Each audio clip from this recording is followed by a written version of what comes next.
नमस्कार सगळ्यांना, मी शिल्पा गुजर तुमच्यासाठी घेऊन आलेली आहे तुमचा सगळ्यांचा आवडता कार्यक्रम अर्थातच सुखी जीवनाचा मंत्र। आपण दर शनिवारी रात्री 11 वाजता लोकशाही मराठीवरती या लाईव्ह कार्यक्रम घेऊन येत आहोत आणि दर वेळेस आपण एक वेगळा विषय घेऊन येतो। पण मागच्या 3 आठवड्यापासून आपण एकच विषय घेऊन पुढे चालतोय, कारण की अतिशय मोठा विषय आहे डायबिटीज संदर्भातला। आपल्याला हा कार्यक्रम पुढे सुरू ठेवायचा आहे, पण त्याच्या आधी डॉक्टर विजय दहिफळे सर यांच्या अचीवमेंट्स बद्दलची माहिती जाणून घेऊयात व्हिज्युअल्सच्या माध्यमातून। डॉक्टर विजय दहिफळे सेक्सोलॉजिस्ट, अँड्रोलॉजिस्ट आणि यूरोलॉजिस्ट आहेत। ते आंतरराष्ट्रीय पातळीवर नावाजलेले डॉक्टर असून या समस्येने त्रासलेल्या लोकांसाठी आशेचा किरण म्हणून कार्य करत असतात। डॉक्टरांची क्लिनिक्स छत्रपती संभाजीनगर, पुणे, दादर, नेरूळ, खारघर, कल्याण, नाशिक, नागपूर व दुबई इथे आहेत। डॉक्टर विजय दहिफळे हे देशविदेशात जाऊन लैंगिक शिक्षण या विषयावर मार्गदर्शन करत असतात। तर सगळ्यात आधी आपण सरांचं स्वागत करूयात। डॉक्टर विजय दहिफळे सर, खूप खूप स्वागत आहे तुमचं कार्यक्रमात। नमस्कार।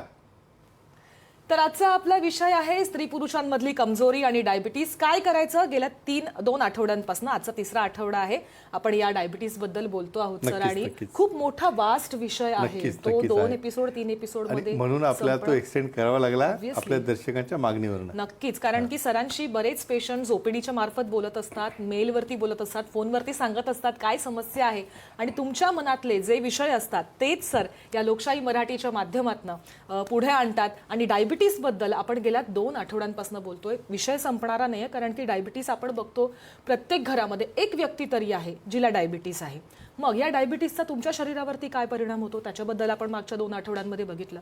तुमच्या लैंगिक आयुष्यावरती काय परिणाम होतो, कारण की पुरुषांमध्ये आपण बघतो की काय परिणाम होतो, स्त्रियांमध्ये सुद्धा बऱ्यापैकी मेजर परिणाम होतो, पण स्त्रिया बोलत नाहीत आणि स्त्रियांनी बोलणं गरजेचं आहे। आणि त्यामुळेच आपला हा जो शो आहे तो अतिशय महत्त्वाचा ठरतो। आपल्या या कार्यक्रमामध्ये सर स्त्रियांचा सहभाग इतका प्रचंड वाढलेला आहे। आणि म्हणून सर तुमचं पुन्हा एकदा मला कौतुक करायचंय। सुरुवात करतोय आपण कार्यक्रमाची, पण कारण की नंतर इतके फोन येतात की मग आपल्याला काहीच कौतुक करता येत नाही, काहीच सांगता येत नाही। त्याचं अप्रिशिएशन हे अतिशय महत्त्वाचं आहे, अगदी महत्त्वाचं आहे। त्याच्यामुळे प्रत्येक स्त्रीचं आणि प्रत्येक पुरुषाचं हा जो कार्यक्रम बघतायत त्यांचं खूप खूप कौतुक आहे। असेच फोन करत राहा आणि तुमच्या मनातल्या ज्या काही शंका असतील आम्हाला नक्की तुम्ही बोलू शकता, विचारू शकता। सर नक्कीच अतिशय सुंदर पद्धतीने वैज्ञानिक दृष्टिकोन समोर ठेवून मार्गदर्शन करतात। सर सगळ्यात महत्त्वाचं म्हणजे डायबिटीजचा स्त्रियांच्या मासिक पाळीवरती किंवा योनीवरती काही परिणाम होतो का? नक्कीच आपण सांगू या ठिकाणी। सर्वप्रथम आपल्या जगभरातील सर्व लोकशाही मराठीच्या दर्शकांचं सुखी जीवनाच्या मंत्राच्या या लाईव्ह भागामध्ये मनापासून अभिनंदन आणि स्वागत। आणि आता नुकतंच सुरू होणाऱ्या होळीच्या आपल्या सणाबद्दल सर्व दर्शकांना मनापासून हार्दिक हार्दिक शुभेच्छा। आणि ह्या होळीच्या दिवशी काय प्रण करायचं आपल्याला? आपल्या मनात असलेला राग आहे, द्वेष आहे, मत्सर आहे, भांडणं आहे, विवाद आहेत, यातनं दूर जाऊन आपलं सर्वांसोबत कसं सुखाने, आनंदाने आणि सौख्याने राहता येईल हा जरी प्रण केला ना, मला वाटतं तुमच्या आयुष्यामध्ये सुखी जीवनाचा मंत्र सुरू व्हायला फार वेळ लागणार नाही। सर सगळ्यात आधी म्हणजे मी तुम्हाला प्रश्न विचारला, पण त्याचं उत्तर आपण नंतर घेऊयात, कारण की आपल्याला पहिला फोन आलाय। आपल्याशी परदेशी बोलतायत लातूरहून। सर तुमचा प्रश्न विचारा। सर डायबिटीज असणाऱ्यांना अल्कोहोल घेतल्याने कमजोरी येते का, आणि ड्रिंक घेतली तर किती कॅलरीज याबद्दल सांगा सर। बरोबरच, नक्की सुंदर प्रश्न विचारलेला आहे, कारण की मला वाटतं अल्कोहोल घेणारे नाहीत अशी लोक फार कमी आहेत। पण प्रश्न असा आहे की त्याचा डायबिटीसशी संबंध आहे का? म्हणूनच म्हटलं की असे लोक कमी आहेत, त्याच्यामुळे बऱ्याच लोकांच्या मनातला हा प्रश्न आहे। आणि पुढचा अवघड प्रश्न विचारला किती घ्यायचं ते पण मला सांगायचंय। खरं म्हणजे घेऊन हा माझा स्टँड राहील, पण तरी ॲज अ डॉक्टर म्हणून सल्ला देणं आवश्यक असतं। मित्रांनो, सर्वात महत्त्वाचं सांगतो, डायबिटीज हा लाईफस्टाईल डिसऑर्डर आहे। म्हणजे मला डायबिटीज झाला म्हणजे आता माझं काही खरं नाही। अहो, डायबिटीज तर 35 वर्षात होतं, तुम्हाला आणखी पुढे किती वर्ष तुम्हाला फिट राहायचंय, फिजिकली, मेंटली आणि सेक्शुअली। सर्वात महत्त्वाचं सांगतो, डायबिटीज जर कंट्रोलमध्ये असेल, फास्टिंग लेवल ही 100 ते 110 आणि पोस्टून जेवण केल्यानंतर ही 180 पर्यंत जी आहे ते ॲक्सेप्टेबल असते। ज्याचा डायबिटीज कंट्रोलमध्ये नाही, चालला 200, 300, 400च्या वर, आणि मग त्यात परत विचारतायत समजा यात जर अल्कोहोल घेतलं तर पहिली गोष्ट, जेव्हा डायबिटीज असतो तेव्हा जर अल्कोहोल तुम्ही घेतलं तर आणखी शुगर लेवल जास्त वाढतात। त्यातल्या त्यात जे बिअरसारखे पेय असतात त्यामध्ये डेफिनेटली शुगर खूप वर जाते। समजा बाकी इतर काही पेय असतील, सहसा आमच्याकडनं सल्ला हा नेहमी नाही म्हणूनच असतो. पण मी नाही म्हणलं तर कोणी ऐकणार आहे का? नाही. पण तरीसुद्धा तुमचं फिटनेस, तुमची एक्झरसाईज आणि तुमचं ओव्हरऑल पूर्ण स्वास्थ्य हे तुम्हाला माहीत असतं. वयाच्या 65 वर्षानंतर एखादा डेली एक समजा त्यातलं तुम्ही वापरला तर काही हरकत नाही. आणि 65च्या अगोदर डेली बेसवर 1 ते 2. आता हे 1 ते 2चा अर्थ तुम्ही काय घ्यायचा हा तरी समजून घ्यावं. बरोबर आहे. पुन्हा त्यांनी म्हणायला नको की सरांनी 1 आणि 2 सांगितलं, पण माझ्याकडनं तरी लिमिटेशन महत्त्वाचे असतात आणि दुसऱ्याचं कंपॅरिझन करायचं नसतं. स्वतःचा डायबिटीस कंट्रोलमध्ये असेल तरच अशा केसमध्ये तुम्ही ते घेऊ शकता. पण ते घेतल्यानंतर शुगर कंट्रोलमध्ये नसेल तर ब्रेनच्या संवेदना, ब्रेनचे सेन्सेशन जाऊन प्रीफ्रंटल कॉर्टेक्सपासून कमांड आपल्याकडे लिंगाला जाणारी कमी होते आणि अर्थातच त्याचा परिणाम तुम्हाला कमजोरी, शीघ्रपतन आणि लहान लिंग अशा समस्या जाणवतात. नक्कीच हळूहळू कमी करा. तज्ज्ञाचा सल्ला घ्या. सेक्सॉलॉजी, युरॉलॉजी, अँड्रॉलॉजीचा भेटा. नक्कीच डायबिटीसवाल्यांना सेक्शुअल डिस्फंक्शनबद्दल काळजी करायची गरज नाही. सर, आपल्याला पहिल्या लेडी कॉलरचा फोन आलेला आहे. कोमल आपल्याशी बोलतायत बार्शीहून. कोमल, तुमचा प्रश्न विचारा. नमस्ते सर. बोला. नमस्ते जी, बोला. सर, डायबिटीज असणाऱ्यांनी सेक्स लाईफ चांगली ठेवण्यासाठी कोणता आहार घ्यावा याबद्दल सांगा. वा, कोमल, खूप सुंदर प्रश्न विचारलेला आहे. सेक्शुअल लाईफ आणि त्यांनी त्याच्याशी आहार जोडलेला आहे आणि डायबिटीस हा डायबिटीज आहे. आहाराशीच रिलेटेड असतो. बरोबर आहे. लाईफस्टाईल डिसऑर्डर, तुम्ही जंक खाताय, फूड खाताय, बर्गर आहे, बर्गर खाऊन बर्गर सारखे झाले. मग ह्याचा परिणाम मेल आणि फिमेलवर कसा होतो सांगूया. मित्रांनो, सर्वात महत्त्वाचं सांगतो, हे डायबिटीस कधी असा एकटा येत नसतो. मी एकटाच डायबिटीस घेऊन आलो, नो. त्याच्यासोबत ओबेसिटी म्हणजे लठ्ठपणा आला, मग त्यासोबत ब्लड प्रेशर आलं, त्यासोबत समजा हायपरटेन्शन म्हणतो ते आलं. तर अशा केसेसमध्ये तुमचा संतुलित आहार, इंडियन आहार हा, भारताचा आहार हा संतुलित आहार म्हणून समजला जातो, ज्यामध्ये स्पेशली वेगवेगळ्या डाळी आहेत, व्हेजिटेबल्स आहेत, वेगवेगळ्या प्रकारचे त्या ठिकाणी गव्हापासून बनवलेले अन्न न घेता त्या ठिकाणी ज्वारी, बाजरी किंवा इतर गोष्टी त्यामध्ये वापरल्या आणि त्याचं टायमिंग जर व्यवस्थित ठेवलं, केव्हाही मध्ये मध्ये खात राहून जमत नाही आणि प्रत्येकाची खाण्याची सवय वेगळी असते. इव्हन त्यामध्ये तुम्ही अंडी आणि नॉनव्हेज देखील ॲड करू शकता. सर्वात महत्त्वाचं एकच सांगेन, संतुलित आहार, फ्राईड फूड आणि सहसा तुम्ही ब्रेडयुक्त असणारे पदार्थ टाळणं आवश्यक असतं. यामुळं अर्थातच वजन किंवा फॅट यामध्ये जर कमी झालं तर अर्थातच तुमचं सेक्शुअल लाईफ मेल आणि फिमेल ह्या दोघांचंही अतिशय चांगलं होत असतं. नक्कीच आहार अतिशय महत्त्वाचा आहे, बॅलन्स मध्ये ठेवणं गरजेचं आहे आणि तो महत्त्वाचा आहे. आपल्याला पुढचा फोन येतोय. दादासाहेब आपल्याशी बोलतायत. दादासाहेब, तुमचा प्रश्न विचारा. Hello sir. हा, नमस्ते, बोला. नमस्ते सर. या धावपळीच्या जीवनामध्ये व्यक्तीचा व्यायाम अभाव होत आहे आणि वाढत्या आजाराचं प्रमाण सुद्धा वाढत आहे. तर सुखी जीवनासाठी संतुलित आहार आणि मंत्र काय आहे सुखी जीवनाचा? म्हणजे व्यायामाबद्दल आणि तुम्ही हा सुखी जीवनाचा मंत्र काय असतो? हो. बर. मग याच्यामुळे काही लैंगिक आयुष्यावर परिणाम होतो असं काही वाटतं तुम्हाला? कमजोरीपणा वगैरे वाढत्या वयामध्ये वाढत आहे लोकांमध्ये. बर. आणि त्याच्यावर काय उपाय पाहिजे तुम्हाला सांगायचं नाही का नैसर्गिक पद्धतीने? आणि सुखी जीवन असण्यासाठी संतुलित आहार कसा असावा, नक्कीच व्यायामाचे महत्व वगैरे. नक्कीच दादासाहेब यांनी विचारले, सुखी जीवनाचा मंत्र नेमका काय पाहिजे आणि ह्या सुखी जीवनाचा मंत्र हे आपल्या शोचं नाव देण्यामागचं कारण देखील का आहे? कोणाला नको हा मंत्र? सर्वांनाच पाहिजे. या ठिकाणी महत्त्वाचं सांगतो, अहो बऱ्याचदा तुमचा एखादा ब्रेकफास्ट चुकला तर चालेल, पण तुमचं सकाळचा एक्झरसाइज आहे, स्ट्रेचिंग आहे, भले स्विमिंग करा, ब्रिस्क वॉक करा, रनिंग करा, योगा करा, प्राणायाम करा. का? शरीराच्या प्रत्येक पेशीला ऑक्सिजन गेला पाहिजे. ऑक्सिजन गेला तर त्यांचं फंक्शन चांगलं राहील. ते फंक्शन चांगलं राहिलं तर तुमच्या शरीरामध्ये नायट्रिक ऑक्साईड बनतील, हार्मोन बनतील, लव मॉलिक्यूल बनतील. म्हणून तुमचा सकस आहार आणि एक्झरसाईज याचं कॉम्बिनेशन केलं, मला वाटतं नक्कीच तुमच्या आयुष्यभरामध्ये सुखी जीवनाचा मंत्र हा नेहमीसाठी नांदत राहील. आणि त्याच्याही पलीकडे काही अडचण आली तर तज्ज्ञांना भेटा, सेक्सॉलॉजी, युरॉलॉजी, अँड्रॉलॉजीचा भेटा आणि आमच्या ह्या मंचाचा जो उपयोग केला तर मला वाटत नाही कोणाला कुठल्या मेडिसिनची गरज पडेल. क्या बात आहे. मला वाटतं पहिले डॉक्टर आहेत जे सांगतायत की मेडिसिनची गरज पडणार नाहीये. तुम्हाला सुखी जीवनाचा मंत्र सरांनी अतिशय सुंदर दिलेला आहे. आपल्याला आणखी एक फोन येतोय. पल्लवी बोलतायत परभणीहून. पल्लवी, तुमचा प्रश्न विचारा. हॅलो, नमस्कार सर. नमस्ते जी, बोला.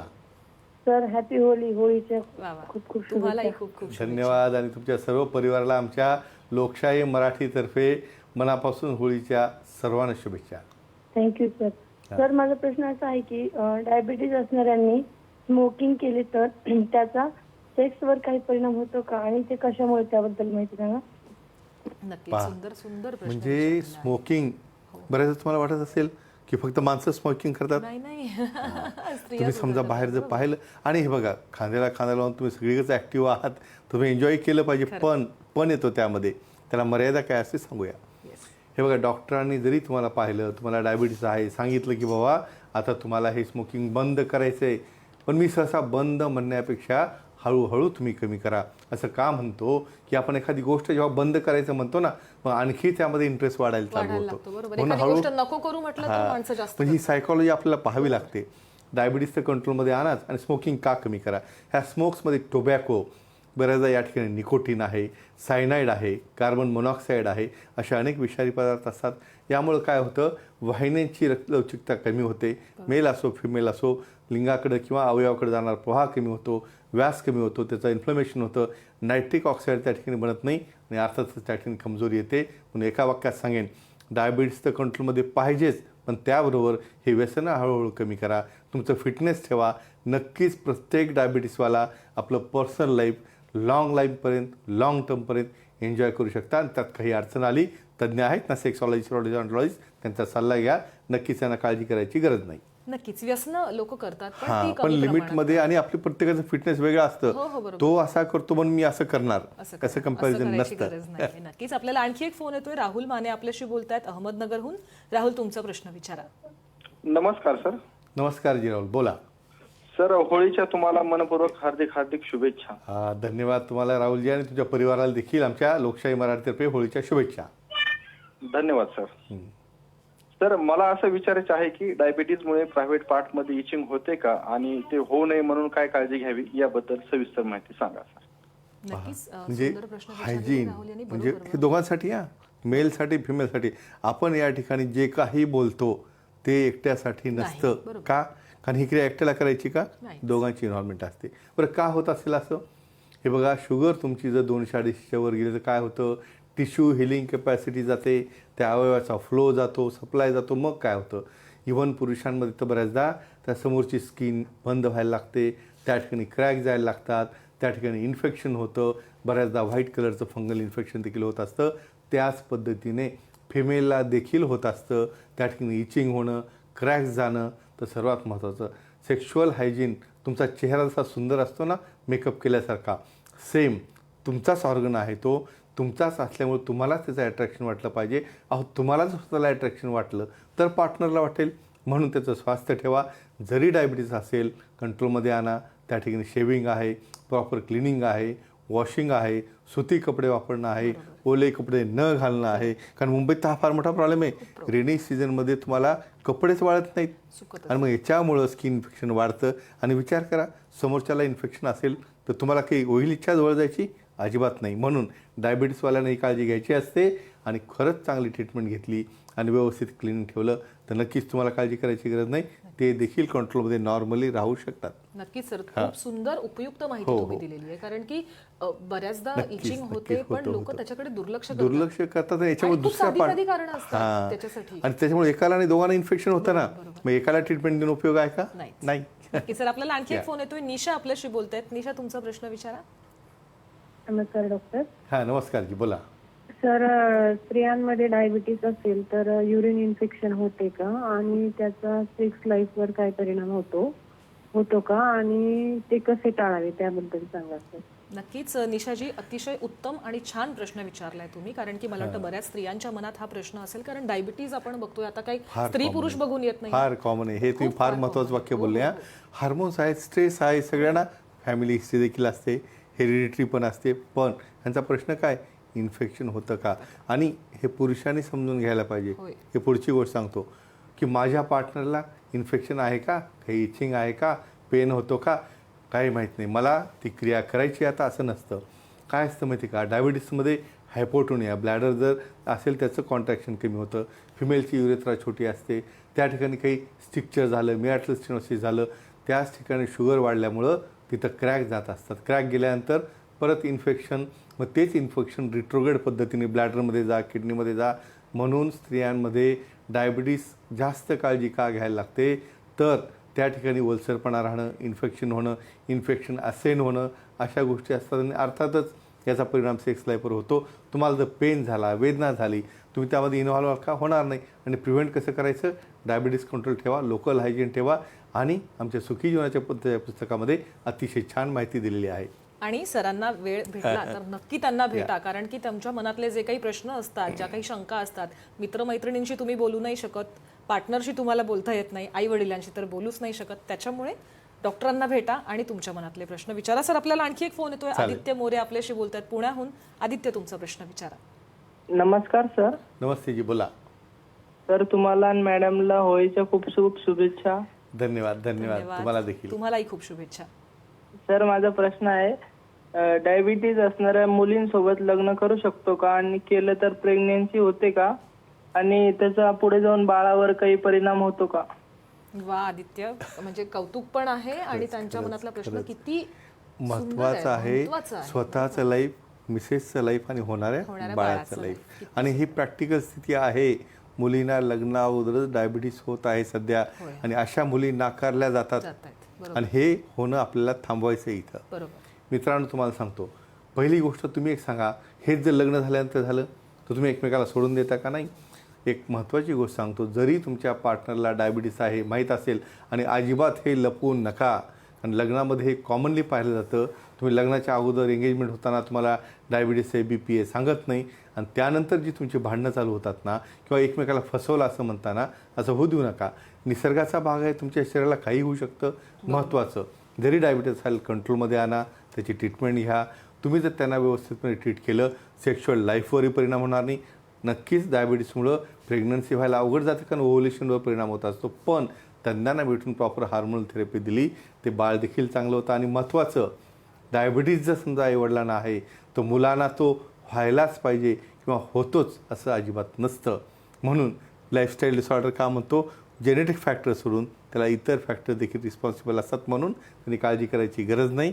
आणि नक्कीच ते त्या मुलीशी छानपणे लग्न करून छान संसार करू शकतात. हा आपल्या मंचापासून दिला जाणारा समाजासाठी महत्त्वाचा संदेश. नक्कीच अतिशय सुंदर अवेअरनेस सर करतात या शोच्या माध्यमातून. म्हणजे लैंगिक आयुष्याबद्दल बोलतच आहेत, पण शिवाय डायबिटीस असणारी स्त्री असो, मुलगी असो किंवा मुलगा असो, त्यांना फक्त डायबिटीस आहे म्हणून त्यांच्याशी लग्न करणं हे चुकीचं आहे. आणि सर तुमचं खूप कौतुक आहे की तुम्ही इतकं सुंदर सजग करताय लोकांना या बाबतीत. महत्त्वाचं आहे ते, कारण ह्या छोट्या छोट्या आणि याचे गोष्टीवर खूप आशीर्वाद तुम्हाला मिळतील. क्या बात आहे. सर आपल्याला आणखी एक फोन येतोय, संतोष शिंदे आपल्याशी बोलतात पुण्याहून. संतोषजी, विचारा तुमचा प्रश्न. हॅलो. नमस्कार, बोला. हा नमस्कार. तुमचा कार्यक्रम खूप चांगला आहे. वा, धन्यवाद. काय बघतोय, आणि म्हणजे कोण कोण म्हणजे ज्यांना फोन करायचा नसतात ते ऐकून पण असे समाधानी होतात. त्याच्यातून बघा काय मला हे माहिती पाहिजे होतं की ते SJM पुस्तक आहे काहीतरी, मी खाली वाचत असतं, आणि ते SJM प्रोटीन त्याच्याबद्दल काहीतरी माहिती द्या ना प्लीज. बरं, चला, व्हेरी गुड. तुम्ही अतिशय सुंदर प्रश्न विचारलेला आहे. आणि जरी कसल्या प्रकारचा, मी परत तुम्हाला देखील सांगतो, सेक्शुअल डिस्फंक्शन हा आजार नाही. वय वाढल्यानंतर जसं शरीरात बदल होतात, तसं नेहमी सांगतो की त्या ठिकाणी टक्कल पडलं, चष्मा लागला, त्या ठिकाणी बॉडीला तुमच्या हातात काठी आली, त्या टाईपमध्ये प्रत्येकाला 35-40 नंतर या ठिकाणी ह्या समस्या उद्भवू नये म्हणून SJM म्हणजे सुखी जीवनाचा मंत्र हे पुस्तक आहे. आणि महत्त्वाचं आणखी सांगतो, SJM प्रोटीन जे तुम्ही पाहताय त्या ठिकाणी एक असं प्रोटीन बनवलेलं आहे की ज्यामध्ये मल्टीव्हिटॅमिन्स आहेत. त्याच ठिकाणी तुमचा अवयवाचा मेल असो फिमेल असो फ्लो वाढणार आहे, हार्मोन्स वाढणार आहेत. फॉर एक्झाम्पल, जसे एखादी बॅटरी तुमची डाऊन होते ना गाडीची, त्या टाईपमध्ये तुम्हाला रिचार्ज करून तुमचं पर्सनल लाईफ सुखी करण्यासाठी या ठिकाणी महत्त्वाची माहिती, संदेश, आणि तुम्ही त्या ठिकाणी दिलेल्या नंबरवरनं ते बुक्स देखील मागू शकता आणि प्रोटीन्स देखील घेऊ शकता. पण तज्ज्ञांचा सल्ला, तज्ज्ञांना भेटणं हे अतिशय आवश्यक असतं. का? कारण प्रत्येकामध्ये कारण ह्या कमजोरीचं आणि इतर व्याधींचं हे वेगळं असतं. नक्कीच SJM जे सुखी जीवनाचं मंत्र हे पुस्तक आहे ते वाचणं खूप महत्त्वाचं आहे. ज्यांची लग्न ठरली आहेत, ज्यांची लग्न झाली आहेत, त्यांनी सुद्धा ही पुस्तकं वाचल्याच्या नंतर, हे पुस्तक सरांचं वाचल्याच्या नंतर तुम्हाला खूप फायदा मिळेल हे नक्की. तर आपल्याला अजून एक फोन होते, पूजा आपल्याशी बोलतायत जालन्याहून. पूजा, तुमचा प्रश्न विचारा. तर पार्टनरच्या फोर स्किनवर नेहमी क्रॅक्स जातात आणि सेक्स करताना ब्लिडिंग होतं, तर यावर काय उपाय आहे सर? मी तुमचा शो 2-3 वेळा ऐकलेला आहे, तर मला असं वाटलं की हा प्रश्न विचारावा सर. नक्कीच तुम्ही खूप बरं केलं पूजाताई की तुम्ही आम्हाला फोन केलात आणि तुमच्या मनातला हा जो काही प्रश्न आहे तो विचारला, आणि अतिशय छान प्रश्न विचारलाय. तुमचं कौतुक आहे. सर, काय आणि उत्तर द्याल? आपल्या पार्टनरसाठी विचारणं, आपल्या पार्टनरची एवढी काळजी घेणं फक्त स्त्रीनी पुरुषांची नाही, सगळ्यांनी versa, एकमेकाची सगळ्यांनी वाईस वर्षा घेणं आवश्यक काळजी आहे. घेणं कारण गरजेचं का आहे. हे एकट्याचं लाईफ नसतं. खरंय. आता महत्त्वाचं सांगतो, असं होत असेल का डायबिटीसमध्ये? डायबिटीसमध्ये त्या ठिकाणी रक्तवाहिन्याचा सप्लाय गेला, त्या ठिकाणी इलॅस्टिसिटी गेली, तर समोरची स्किन ही कट व्हायला लागते. अर्थात मी सांगेन, एखाद्या व्यक्तीला जर ग्लान्स पेनिस म्हणजे समोरच्या भागाला नेहमी स्किनला क्रॅक जात असेल, ब्लिडिंग होत असेल, ती स्किन मॉगअप व्हायला प्रॉब्लेम येत असेल, तर पहिलं लक्षण असतं त्या ठिकाणी त्या व्यक्तीला डायबिटीस असू शकतो. नंतर बॅलनोपोस्टायटिस आहे, काही इतर इन्फेक्शन्स आहेत. आणि असं झालं तर घाबरू नका. असं ॲक्टिव्ह लिजन असताना विदाऊट प्रोटेक्शनचं कॉन्टॅक्ट करायचा नसतो, कारण त्यामुळे फिमेलला देखील त्रास होतो. तज्ज्ञांना भेटल्यानंतर डायबिटीस कंट्रोल आणून बाकीच्या काही कमजोरीच्या ट्रीटमेंट दिल्या तर नक्कीच त्यामध्ये रिझल्ट चांगला येतो. फारच गरज पडल्यास पार्शियल सर्कमसिजन करतो. तज्ज्ञांना भेटा, सेक्सॉलॉजी न्यूरोलॉजिस्टना भेटा. हा पूर्ण त्रास सॉल्व्ह होईल आणि तुमचं सेक्शुअल लाईफ, पर्सनल लाईफ अतिशय सुंदर आणि सुखी होईल. नक्कीच सर, खूप छान. आपल्याला अजून एक फोन येतोय. सुरेश विंचुलकर आपल्याशी बोलतात नागपूरहून. सुरेशजी, तुमचा प्रश्न विचारा. हॅलो. बोला. हां, बोला, ऐकतोय आम्ही. नमस्कार सर, मी सुरेश नमस्कार. विंचुरकर बोलतो नागपूरवरून. गुड. आणि सर, हा तुमचा कार्यक्रम सेक्सच्या बाबतीत खूपच अभ्यासपूर्ण आहे, खूप व्यवस्थित कार्यक्रम आहे. वा वा, धन्यवाद. हा. आणि सर, माझा प्रश्न हा होता सर की माझ्या मिसेसचं गर्भाशय काढलेलं आहे हां आणि गर्भाशय काढल्यामुळे तिच्या शरीरात काही परिणाम झाले, म्हणजे जो स्त्राव वगैरे असतो, हां हां तर त्यामुळे तिची सेक्स बद्दलची इच्छा थोडी कमी झाली आहे. तर असं खरंच त्याला कारण ते असू शकते का सर? अच्छा अच्छा, वा, व्हेरी नाईस. किती सुंदर प्रश्न आहे हा. किती जणांचं गर्भाशय काही कारणामुळे काढलं जातं हो. आणि त्याचा परिणाम काही जणांमध्ये असं पाहिलेलं आहे, केसेस अशा की माझं पार्टनर मला साथ देत नाही, मला ती नको आहे, असं करता येतं का? आणि फिमेलला जर म्हटलं सर पुरुषाला की तुमच्यामध्ये व्याधी झाली, आता तुम्ही काही करू शकत नाही, तुम्ही मला नको, असं करायचं नाही. त्यांना सल्ला देऊया. मित्रांनो, तुम्हाला महत्त्वाचं सांगतो, प्रत्येकाच्या वय वाढल्याप्रमाणे रजोत्तरी येणं जसं असतं तसं अँड्रोपॉज देखील असतो. जेव्हा गर्भाशय काढलं जातं, स्पेशली डॉक्टर त्यावेळेस विचारतात, यंग एज असेल तर ओव्हरीज, त्यातले अंडकोश तुम्हाला प्रिझर्व करायचे असतात. फक्त गर्भाशय काढतात कारण त्यामुळे सेक्शुअल लाईफ चालू राहतं. आणि जरी हार्मोन्स कमी असतील, इच्छा कमी असेल, तज्ञांना बेटा टेस्टोस्टेरोन रिप्लेसमेंट थेरपी आहे, काही इस्ट्रोजन प्रिपरेशन्स आहेत किंवा इतर आणखी खूप चांगल्या गोष्टी आहेत. मॅक्झिमम वर्षापर्यंत तुम्ही आणि तुमचा पार्टनर तुम्ही सेक्शुअल लाईफ अतिशय चांगलं ठेवू शकता. आणि नक्कीच अधिक माहितीसाठी तुम्ही सुखी जीवनाचा मंत्राचं पुस्तक रेफर करा किंवा सेक्सॉलॉजी न्यूरोलॉजी अँड्रोसचा बेटा. नक्कीच तुम्हाला तुमच्या आणि पत्नीच्या आयुष्याबद्दल काळजी करायची गरज नाही. आणि एवढी तुमच्या पत्नीबद्दल तुमची काळजी आहे त्याबद्दल तुमचं मनापासून अभिनंदन. नक्कीच सर, खूप सुंदर तुम्ही माहिती दिलेली आहे. मला थांबायला लागतंय, पण फोन इतके येत आहेत की काहीच करू शकत नाही. पण आपली वेळ संपलेली आहे. तुम्ही खूप सुंदर मार्गदर्शन केलेले आहे, त्यासाठी तुमचे खूप खूप मनापासून आभार. धन्यवाद. आणि आपण पुन्हा भेटणार आहोत पुढच्या शनिवारी वेगळा विषय घेऊन की डायबिटीज. नक्कीच पाहूया. आता येणारे माझे प्रश्न जे येतात मेलवर, म्हणजे सर मला वाटतं बरेचसे पेशंट्स जे सांगतात त्याच्यानुसार विषय ठरवतात. त्याच्यामुळे पुढच्या शनिवारी आपण पुन्हा भेटणार आहोत. आणि पुन्हा एकदा उद्या होळी आहे. खूप सुंदर तुम्हाला होळीच्या सगळ्यांना शुभेच्छा आणि अतिशय छान पद्धतीने होळीचा हा सण तुमच्या आयुष्यामध्ये आनंद घेऊन येऊ देत. सुखी जीवनाचा मंत्र या आमच्या सुंदरशा कार्यक्रमात वेळ झाली इथेच थांबण्याची. नमस्कार. नमस्कार.